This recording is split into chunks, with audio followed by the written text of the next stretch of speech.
News right Gandhi Bhavan లో MP Chamala Kiran Kumar Reddy మాట్లాడుతున్నారు. ఇప్పుడు లైవ్ చూద్దాం. కాంగ్రెస్ పార్టీ గురించి సంవత్సరంన్నర పాలన ఉన్న కాంగ్రెస్ పార్టీ గురించి చెప్తారా? మా ముఖ్యమంత్రికి చిత్తశుద్ధి లేదంటావు. ముఖ్యమంత్రి ఎన్నేళ్ళు ముఖ్యమంత్రి చేసిండు? మీ మామ లెక్క 10 ఏళ్ళు ముఖ్యమంత్రి చేసిండా? మీ మామ ఎప్పుడన్నా ఇట్లాంటి ఇన్సిడెంట్ లేనప్పుడు ఒక ముఖ్యమంత్రి వదల ఎన్నిటికి పోయిండు? ఎన్ని ఇన్సిడెంట్లకు పోయిండు? గతంలో జరిగినటువంటి ఎన్ని యాక్సిడెంట్లకు మీ మామ పర్సనల్గా పోయి అక్కడ ఉన్నటువంటి 65 మంది చచ్చిపోయారు. ఏ గుడి ఏందది? కొండగట్టు జరిగినప్పుడు ఏడుండు మీ మామ? ముఖ్యమంత్రి మీ మామ హోదా వేరు, వేరే ముఖ్యమంత్రుల హోదా వేరు. మా ముఖ్యమంత్రి అన్న వీలైనంత మటుకు సమయం దొరికితే ఎక్కడికైనా పోయే ప్రయత్నం చేస్తాడు. మీ ముఖ్యమంత్రి అసలు ఫామ్ హౌస్ వదిలిపెట్టి ఆ రోజు రాలేదు, ఈరోజు అపోజిషన్ పార్టీ గుండి కూడా రాలేదు. మీ మామ గురించి మాట్లాడడానికే నీకు ఓపిక లేదు, మీ మామ గురించి చర్చ చేయడానికే నీకు చేత కాదు. ఏమన్నుంటే ముచ్చట చెప్పడానికి రోజు పొద్దున సాయంత్రం మధ్యాహ్నం వచ్చి తొడలు కొట్టడానికే మాత్రం బయలుదేరుతారు మీరు బయటికి. ఇలా ఏమడుగుతున్నాం? మీరు చిత్తశుద్ధితో చేసి ఉంటే ఈరోజు ఎస్ఎల్బీసీలో ఆ రోజు మీ నిర్లక్ష్యం వల్లనే అక్కడ మీరు కరెంట్గా మెయింటెనెన్స్ చేయకపోవడం వల్లనే ఈరోజు ఇన్సిడెంట్ జరిగింది. ఇవాళ 8 మంది చచ్చిపోతే మేమెందుకు వస్తాం? అవును, నువ్వు కరెక్ట్ మాట్లాడుతున్నావు. ఇప్పుడు 2 రోజుల క్రితం ఈ బుద్ధి లేదా? ప్రతిపక్షాలు రెస్క్యూ ఆపరేషన్ చేయవు, అధికారంలో ఉన్న పార్టీ చేస్తుందని ఇలా చెప్తున్నావు నువ్వు. ఇది మొదటి నుంచి చెప్తున్నాం నీకు. నేను పోతా, తొడగొడతా, నేను పోయి చూస్తా, బయటికి గుంజుతా అందరినీ, నేను గంట సేపు టైం ఏలు పెట్టి గెలికి బయటికి తీస్తా అని చెప్పినావు. ఎట్లా తీస్తావు? ఆ రోజు తెలియదా నువ్వు ప్రతిపక్షం అని? ప్రతిపక్ష పార్టీలు డెఫినెట్గా రూలింగ్ పార్టీ చేసే వ్యవస్థల చేదోడు వాదోడు ఉండాలి.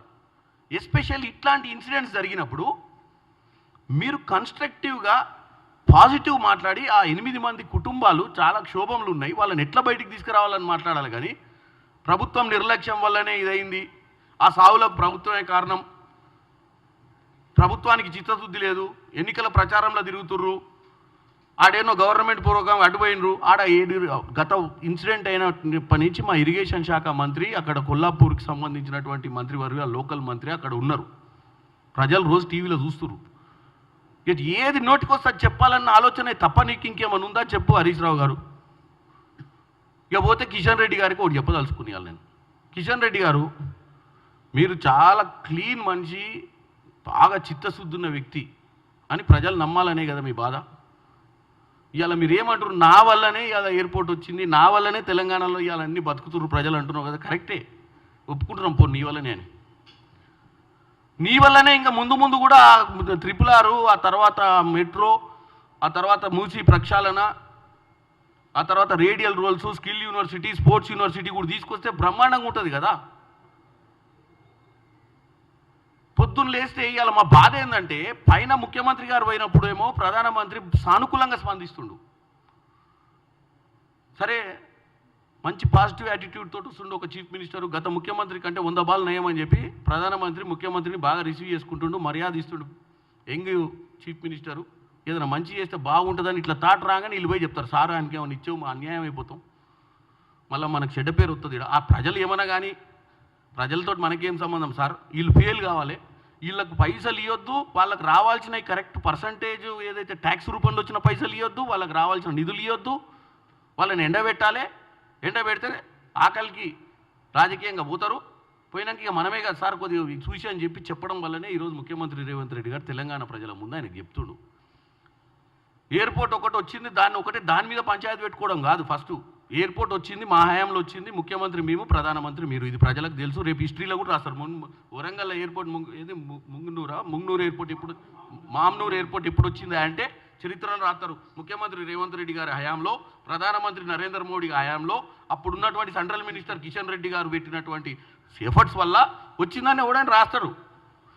అప్పుడున్నటువంటి ఎంపీలు ఉంటారు, లోకల్ ఎంపీ ఉంటారు, అందరూ ఉంటారు, వాళ్ళ శంకుస్థాపన మీద వాళ్ళ పేర్లు కూడా ఉంటాయి.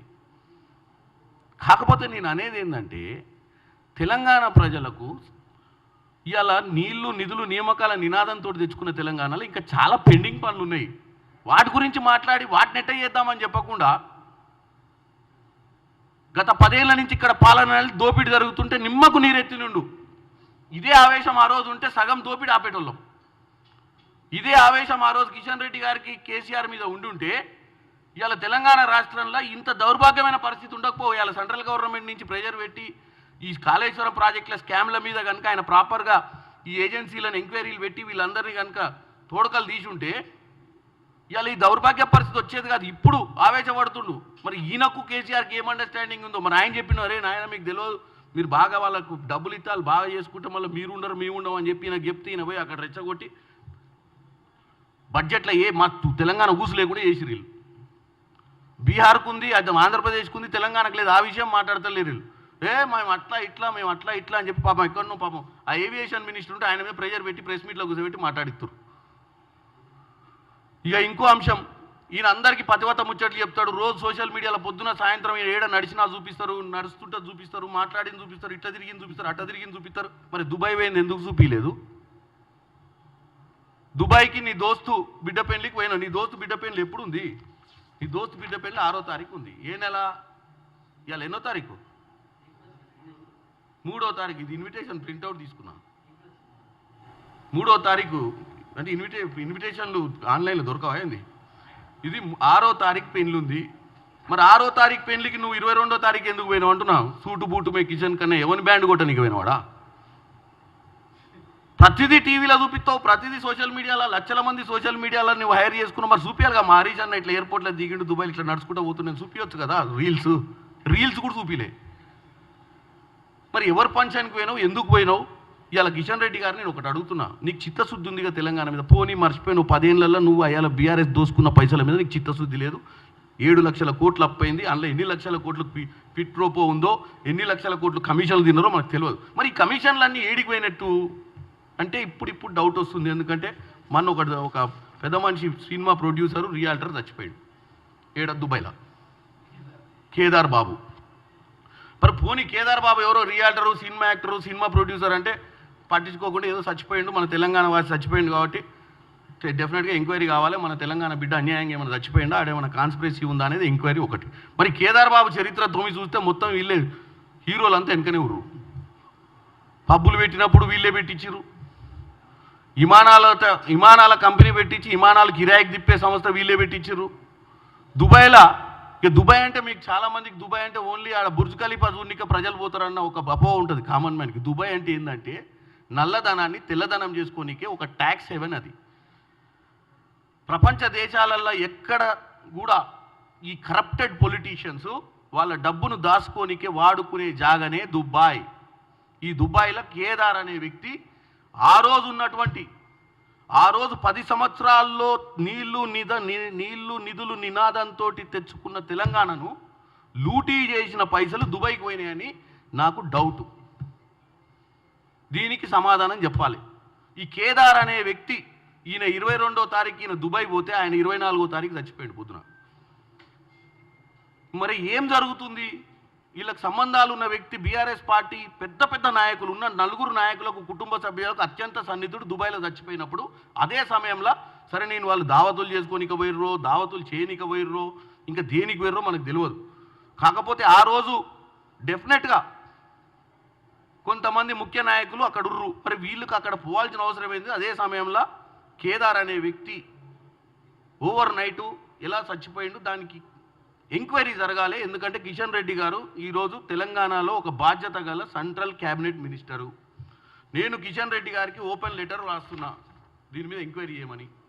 మీకున్న సెంట్రల్ ఏజెన్సీస్ మళ్ళీ ఎవరో వచ్చి చెప్తారు మాకేం సంబంధం, దుబాయ్లో మా ప్రభుత్వం ఉందా అంటారు. ఎవడో అమెరికాలో మా ప్రభుత్వం ఉందా అన్నట్టు.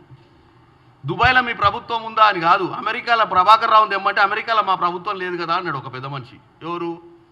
ఇదే కిషన్ రెడ్డి గారు, బండి సంజయ్ గారు. నేను ఇప్పుడు కిషన్ రెడ్డి గారికి దుబాయ్లో కూడా మీ ప్రభుత్వం లేదని తెలుసు, కానీ తెలంగాణ ప్రజలకు సెంట్రల్ గవర్నమెంట్ తలుచుకుంటేనే ఏజెన్సీలు పనిచేస్తాయి వేరే ప్రభుత్వాలతోటి, వేరే దేశ ప్రభుత్వాలతోటి. తెలంగాణ రాష్ట్ర ప్రభుత్వం దుబాయ్ ఉన్నటువంటి గవర్నెన్స్ తోటి ఆపరేషన్ చేయదు. ఈ వ్యక్తి నార్మల్ వ్యక్తి కాదు. ఈ వ్యక్తి కేదార్ అనే వ్యక్తికి అత్యంత సన్నిహితుడైనటువంటి వ్యక్తి.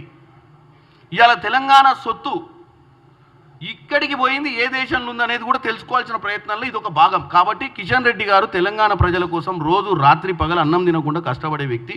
ఇవాళ తెలంగాణ ప్రజల్ని ఎట్టి పరిస్థితుల్లో బాగు చేయాలన్న ఒక మంచి ఆలోచనతో ముందు పోతున్న వ్యక్తికి నేను ఒకటే అడుగుతున్నా, ఈ కేదార్ అనే వ్యక్తి మరణం వెనుక ఏమైనా కుట్ర ఉందా అని నిజ నిర్ధారణ చేయాల్సిన అవసరం మీ సెంట్రల్ ఏజెన్సీస్కి మేము రిక్వెస్ట్ చేస్తున్నాము యాజ్ ఏ సెంట్రల్ మినిస్టర్గా. ఈరోజు నేను ఒకటే చెప్తున్నా, రోజు పొద్దున్న లేస్తే ప్రభుత్వం మీద విష ప్రచారం చేయాలన్న ఆలోచనను మానుకొని ప్రభుత్వం చేసే కార్యక్రమాలు అక్కడక్కడ తప్పులుంటే చెప్పడం తప్పులేదు. ఇవాళ వచ్చి అసెంబ్లీలు ఇందాక చెప్తున్నాను, నేను వచ్చి అసెంబ్లీలో తేల్చుకున్నాను. ఏందే అసెంబ్లీలో తేల్చుకునేది? ఫస్ట్ మీ మామని రమ్మని అసెంబ్లీకి, లేదా మీ మామ ఉద్యోగం మూడబీకి నువ్వు తీసుకొని అసెంబ్లీకి రా. అంతే తప్ప నువ్వు వస్తాం ఏంది వస్తారు? అసెంబ్లీ పెట్టినప్పుడు ఏం చేస్తుర్రు? అసెంబ్లీల కంటే ఎక్కువ బయట రోడ్ల మీద ఆడేట సోషల్ మీడియాలోనే ఎక్కువ మాట్లాడుతున్నారు మీరు. దీనికి మీకు ఎమ్మెల్యే పదవులు అవసరమా? ఎవడైనా మాట్లాడచ్చు సోషల్ మీడియాలో, ఏదైనా మాట్లాడవచ్చు బాధ్యతారహితంగా. నేను హరీష్ రావు గారికి ఒకటే చెప్తున్నా, హరీష్ రావు గారు మనకు మాటలు వచ్చని తెలుసు, ప్లస్ నీకు శివరాజకీయాలు నీకేం కొత్త కాదు. ఎందుకంటే నీకు మంచి పేరే ఉంది. ఏది నీ నోట్లకి వెళ్ళి వచ్చే అంశాలు రాజీనామా, అగ్గిపెట్టే, శివరాజకీయాలు, వీటన్నిటికీ నీకు మంచి అనుబంధం ఉంది. ఎందుకంటే మనకు రాజీనామాలు కొత్త కాదు, ఎలక్షన్లు కలెక్షన్లే మన నినాదం. ఒకప్పుడు 2002లో పార్టీ పెట్టినాక మన నినాదమే ఎలక్షన్ కలెక్షన్. రాజీనామా అంటే మనకు ఫస్ట్ వర్డ్ డిక్షనరీలా, చేస్తే కలెక్షన్ అయిద్దని. అగ్గిపెట్టే ఇంకా శివరాజకీయాలు, దీంట్లో కూడా మన కనెక్షన్ ఏందో తెలంగాణ ప్రజలకు తెలుసు. ఇవాళ ఎస్ఎల్బీసీలో కూడా గదే శివరాజకీయం, గదే పనికిరాని ముచ్చట్లు. కాబట్టి హరీష్ రావు గారు ఇంకా చెప్పి అరిగిపోయింది రికార్డు. గత సంవత్సరంన్నరల ఒక్క రోజన్న తెలంగాణ ప్రజలకు అర్థమయ్యే విధంగా రాష్ట్ర ప్రభుత్వం ఏం చేస్తుంది, రాష్ట్ర ప్రభుత్వం ఎంత చేస్తుంది, రాష్ట్ర ప్రభుత్వం ఏమైనా పని చేస్తుందా అని చెప్పే దాంట్లో మీరు విఫలమైపోయారు. ఏది తప్పుడు ప్రచారం చేయడంలో నెంబర్ 1 సోషల్ మీడియాలో కూడా మీరే నెంబర్ 1 మేము ఒప్పుకున్నాం. ఎందుకంటే మీకు సోషల్ మీడియాలో మీరు సూపర్. తప్పుడు ప్రచారమే కదా చేయాల్సింది. మంచి ప్రచారం చేయాలంటే చాలా ఆలోచించి చేయాలి. కన్స్ట్రక్టివ్ ప్రాసెస్కి డిస్ట్రక్టివ్ ప్రాసెస్కి చాలా తేడా ఉంది. కన్స్ట్రక్టివ్ ప్రాసెస్ అనేది ఒక లెంతీ టైం తీసుకుంటుంది కట్టాలంటే. కూలగొట్టాలంటే 1 సెకండ్లో కూలగొట్టవచ్చు. మీది డిస్ట్రక్టివ్ ఆలోచన కాబట్టి మీ డిస్ట్రక్టివ్ ఆలోచన ప్రజలపై రుద్దొద్దని కోరుకుంటున్నాం.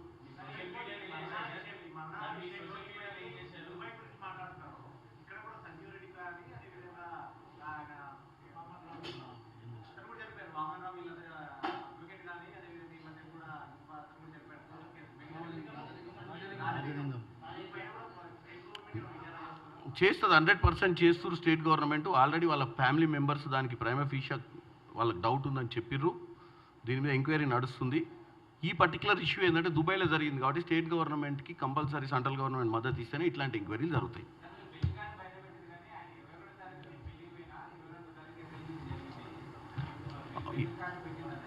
అదే పెళ్లి కదా, ఇదే కదా, ఇది ఎవరు కొత్త ప్రభాకర్ రెడ్డి గారిదే కదా. 6వ తారీఖు మీకు వాట్సాప్లో షేర్ చేసింది. ఇది చేస్తా, ఈ లెటర్ చేస్తా. పెళ్ళికి పోతే తప్పలేదు. 6వ తారీఖు ఉన్న పెళ్ళి 20వ తారీఖు కూడా తప్పు. అది తర్వాత మీరు హరీష్ రావు గారిని అడగండి ఏ పెళ్ళికి పోయిండో. పెళ్ళికి పోయిండా ఎవరిదైనా పెళ్ళి చేయనీకి పోయిండా అది తేలాలి. ఇప్పుడు ఏ పెళ్ళికి పోయిండు? అగ్గిపెట్టె తోటి పోయిండా, అగ్గిపెట్టె లేకుండా పోయిండా?